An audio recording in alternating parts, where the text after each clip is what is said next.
Subscribe to Asianet Newsable's YouTube channel and press the bell icon to never miss an update from us. Hello and welcome to Southern Circuit. Quick look at what's cooking in the south. I'm Pratibha Raman and first, the headlines. Tamil writer Vairamuthu heaves a sigh of relief. The Madras High Court stayed all criminal proceedings against him in connection with the Andal row. His alleged reference to goddess Andal as Devadasi landed him in trouble. Bengaluru's Bellandur lake on fire again. The flames reportedly spread to the dry lands in the surrounding. Those from the fire service and the army are trying to douse it. Nearly 120 children fell ill in Thiruvananthapuram after eating their meal served in a primary school and were immediately admitted to a hospital nearby. Samples of the food have been sent for examination. Mahesh Katti lodged a complaint against Pawan Kalyan fans in Hyderabad alleging that they threw eggs and even attacked him. In the complaint, film critic Katti has mentioned that there is an ongoing feud between them since the last 4 months. The upcoming Karnataka elections have seen an array of creative initiatives from the political parties, be it the BJP, Congress or the JDS. While the CM of the state, Siddaramaiah, was seen targeting the Kannadigas and Lingayats first, he now seems to have shifted focus to another category of people, farmers. Watch this newsable pick of the day to know why.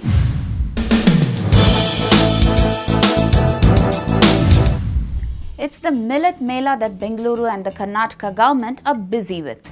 The aim is to encourage millet cultivation with an intention to provide financial incentive to farmers. The government officials believe that this magic crop can help farmers sustain themselves, considering the state has a history of being drought-ridden for the last 13 years. With elections just a couple of months away, the CM of the state, Siddaramaiah, seems to have chalked out plans for various groups and communities, releasing and implementing them in phases. It started first with a proposal for the Kannada state flag.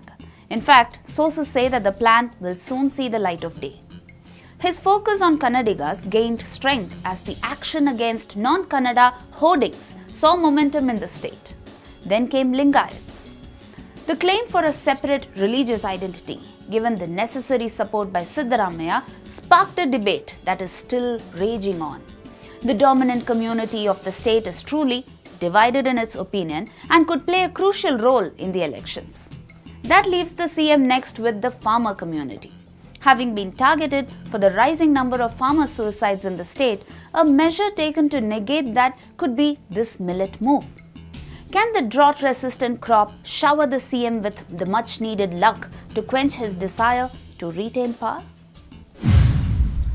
2 youths from the northeast were allegedly beaten up by the locals in Hassan, Karnataka, and later were handed over to the police. It is reported that these 2 youngsters in an inebriated state harassed a woman who was travelling in an auto. Here's a viral video.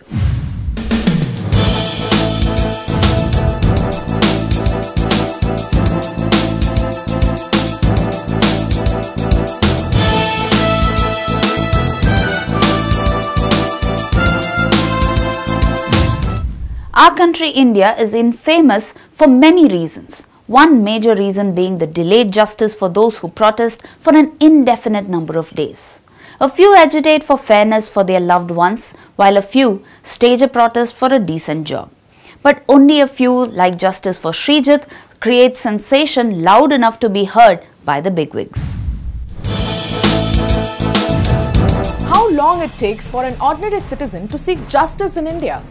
1 year, 2 years, or sometimes 20 years?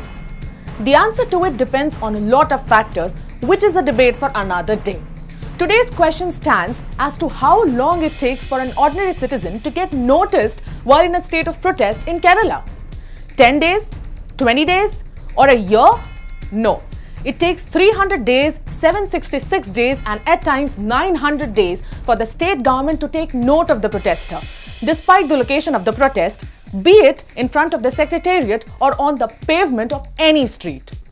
Srijit's protest gained momentum after the power of the social media was used in the right direction. His plight has become the talk of the town ever since. But is he the only fighter in town? Reports say no. Then what really happened to all of them? What are their sobbing stories all about? Why is nobody talking or reporting about them at all?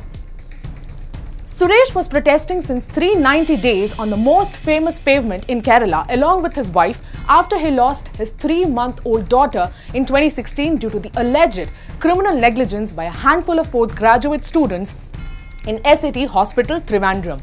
Their cry for justice fell on deaf ears as no stone was turned even after a year-long protest. So is the tale of Jalal Ahmad, who made a makeshift roof in front of the Secretariat to continue his 900-day protest. His sole demand is a decent job and a house in his hometown. There are many such fighters on the list who are battling for justice in some or the other ways, and the government has very conveniently turned a blind eye to all of them.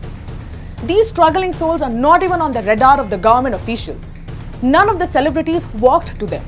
Was it because there wasn't any probable gain out of these protests?